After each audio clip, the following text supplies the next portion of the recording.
Hello everyone, welcome back to the channel. In today's video, I'm going to show you exactly how to remove the camera from VicoHome bird feeder in 2026. So before removing, you just have to turn off the camera from the application or using the power button. This is going to prevent any of the data issues or damages. Now you need to take a look at the feeder.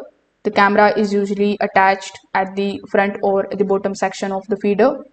If you see either the slide mount or a lock system, you just have to basically press the release button or the clip gently, or you just have to slide the camera upward or outward.